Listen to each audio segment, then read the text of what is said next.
Hier soir, j'ai une cliente qui m'a contacté et qui m'a dit Olivier, j'ai envie de faire ta formation. Je sens qu'il me reste pas beaucoup à accomplir. Je sens que j'ai encore un peu à me développer. Je maîtrise pas parfaitement mon calme. Je suis pas parfaitement stable. J'ai envie de me développer un peu plus. Voilà, ça c'est le sujet de ce que j'ai envie de te parler. Et je vais te parler de moi pour cette introduction, donc de moi, Olivier. Tu vois, moi, je suis à Bali, hein, si tu me suis un peu, et j'adore courir. Tous les matins, je vais courir dans un club de footing à Bali. Et ici, les gens, c'est des athlètes, quoi. C'est des gros athlètes. Il y en a qui s'entraînent pour les Ironman, il y en a qui font des marathons pas possibles.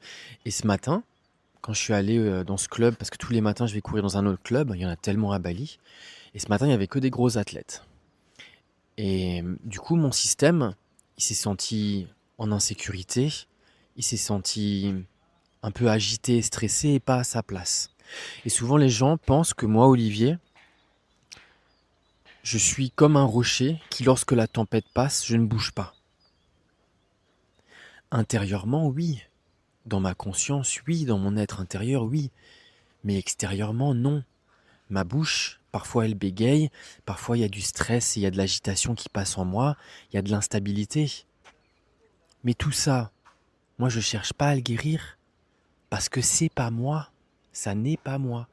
Je l'accepte pleinement, je l'observe et je dis oui. Parce que tu ne peux pas contrôler ce que tu n'es pas. Tu ne peux pas. Et moi ça me convient parfaitement. Quand la danse de la vie est en train de faire la salsa, le yoga et le grand écart dans mon être, je ne cherche pas à le forcer à s'asseoir et à ne plus bouger. Non, je l'observe parce que je sais que je ne suis pas ce grand écart. Je l'observe et je sais que ce qui observe, par contre, est intouchable et stable. Mais ce que j'observe, cette instabilité, cette réaction, ça n'est pas moi. Ce sont des fragments de mon conditionnement qui passent dans mon champ de conscience. Et ces fragments viennent s'exprimer à travers certaines parties de mon corps. Parfois ma bouche qui bégaye, mes yeux qui vont trembler. Mais ça, moi, j'en suis conscient en fait. Et ça, c'est ce que je partage. Moi, je veux pas, alors je veux rien, mais vraiment ce que j'invite tout le monde, c'est l'une des plus grosses graines de souffrance. C'est de croire que qui toi tu es maintenant et ici, ça n'est pas déjà parfait et complet. Écoute bien ce que je te dis, c'est la clé en fait de cet audio. Qui toi tu es maintenant et ici est déjà parfait. Mais le problème, c'est que tu t'identifies à ce que tu regardes. Tu t'identifies à ces émotions de stress, de peur, d'agitation, de manque, de ceci, de cela. Et donc, tu cherches à manipuler le monde et tu cherches à manipuler tes émotions. Mais non, tu ne peux pas. Tu ne peux pas manipuler quelque chose qui n'est pas toi. La seule chose que tu peux manipuler, c'est de regarder ce que tu vois, de savoir que ça n'est pas toi, de l'observer avec détachement et de ne pas essayer de le changer. Et dans cette observation, détachée, tu mets un espace entre toi et ce que tu observes. Et cet espace-là va s'agrandir de plus en plus.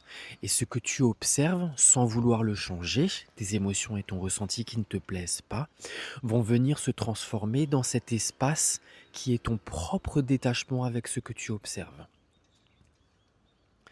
Et c'est cet espace qui va venir tout transformer sans intervention ni volonté de ta part. Avec le temps, cet espace va grandir de plus en plus. Et lorsque presque tout sera transformé, mon maître disait, lorsqu'il n'y aura presque plus de poussière. Presque plus de poussière, ça veut dire lorsqu'il n'y aura presque plus d'émotions, de ressentis et de pensées conditionnées. Lorsque l'espace à l'intérieur sera plus grand, alors il n'y aura presque plus que cet espace. Et dans cet espace-là, il n'y aura plus que toi. Et même cet espace, toi, tu ne l'es pas. Toi, tu es le réceptacle, tu es le berceau dans lequel cet espace est en train de passer.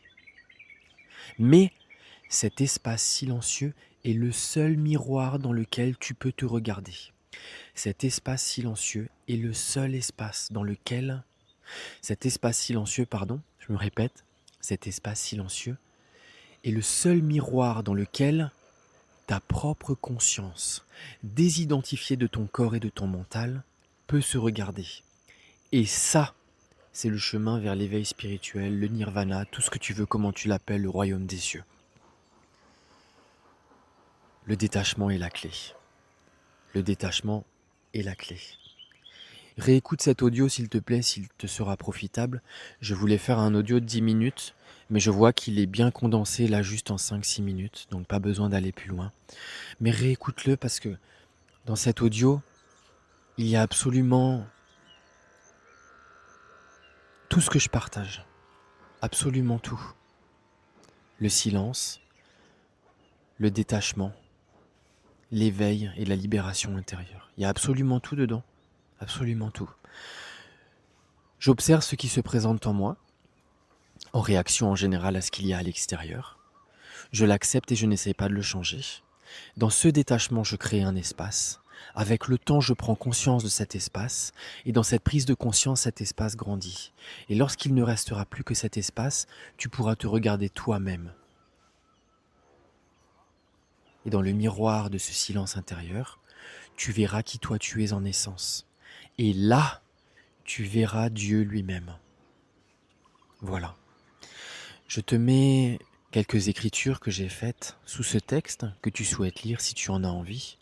Je mets aussi quelques passages des textes sacrés qui viennent confirmer c'est un terme bizarre, mais qui viennent s'ajouter à ce que je viens de te partager dans ce texte. Donc je te laisse les découvrir si tu en as envie. Je te souhaite une très belle continuation et je te dis à très vite.